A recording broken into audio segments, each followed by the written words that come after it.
नमः शिवाय। मनुष्य जन्म दुर्लभ है, जिसके लिए देवता भी तरसते हैं। मनुष्य योनि में ही जन्म मृत्यु के चक्कर से मुक्ति पाई जा सकती है, लेकिन कैसे? कैसे अज्ञान यानी अविद्या को मिटाकर श्री हरि का सामीप्य मिले? कैसे कैवल्य पद प्राप्त होता है?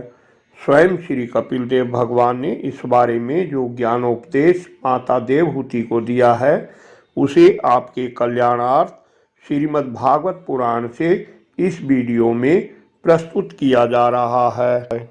माता देवहूति ने भगवान कपिल देव से पूछा, प्रभो, पुरुष और प्रकृति दोनों ही नित्य और एक दूसरे के आश्रय से रहने वाले हैं, इसलिए प्रकृति तो पुरुष को छोड़ ही नहीं सकती। ब्रह्मन जिस प्रकार गंध और पृथ्वी तथा रस और जल की पृथक पृथक स्थिति नहीं हो सकती, उसी प्रकार पुरुष और प्रकृति भी एक दूसरे को छोड़कर नहीं रह सकते। अतः जिनके आश्रय से अकर्ता पुरुष को यह कर्म बंधन प्राप्त हुआ है, उन प्रकृति के गुणों के रहते हुए उसे कैवल्य पद कैसे प्राप्त होगा? यदि तत्वों का विचार करने से कभी यह संसार बंधन का तीव्र भय निवृत्त हो भी जाए, तो भी उसके निमित्तभूत प्राकृत गुणों का अभाव न होने से वह भय फिर उपस्थित हो सकता है।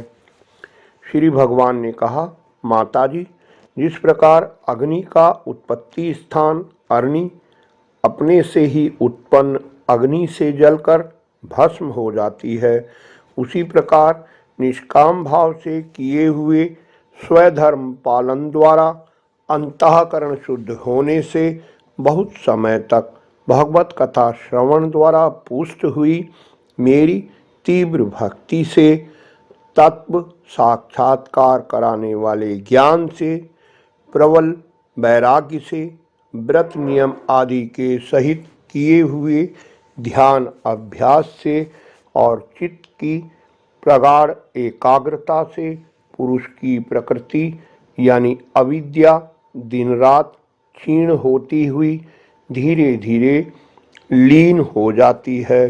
फिर नित्य प्रति दोष दिखने से भोग कर त्यागी हुई वह प्रकृति अपने स्वरूप में स्थित और स्वतंत्र बंधन मुक्त हुए उस पुरुष का कुछ भी नहीं बिगाड़ सकती। जैसे सोए हुए पुरुष को स्वप्न में कितने ही अनर्थों का अनुभव करना पड़ता है, किंतु जग जाने पर उसी प्रकार उसे उन स्वप्नों के अनुभवों से किसी प्रकार का मोह नहीं होता। उसी प्रकार जिसे तत्व ज्ञान हो गया है और जो निरंतर मुझ में ही मन लगाए रहता है, उस आत्माराम मुनि का प्रकृति कुछ भी नहीं बिगाड़ सकती।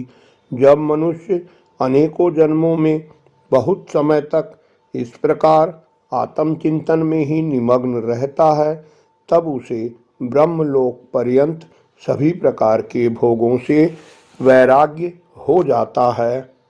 मेरा वह धैर्यवान भक्त मेरी ही महती कृपा से तत्व ज्ञान प्राप्त करके आत्म अनुभव के द्वारा सारे संशयों से मुक्त हो जाता है और लिंग देह का नाश होने पर एकमात्र मेरे ही आश्रित अपने स्वरूप भूत कैवल्य संज्ञक मंगलमय पद को सहज में प्राप्त कर लेता है, जहाँ पहुँचने पर योगी फिर लौट कर नहीं आता।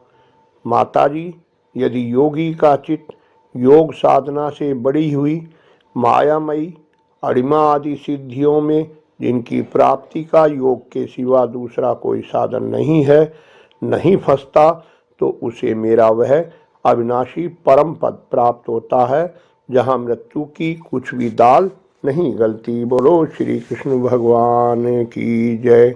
भगवान कपिल देव जी के उपदेश के क्रम में अगली वीडियो में देखिए जानिए अष्टांग योग की विधि। आशा है वीडियो आपको पसंद आई होगी। कृपया लाइक कर उत्साह बढ़ाएं, मित्रों से शेयर कर धर्म के भागी बने। निरंतर श्रीमद्भागवत पुराण की वीडियो पाने के लिए, जुड़े रहने के लिए चैनल को सब्सक्राइब अवश्य कर लें। धन्यवाद। आपका कल्याण हो।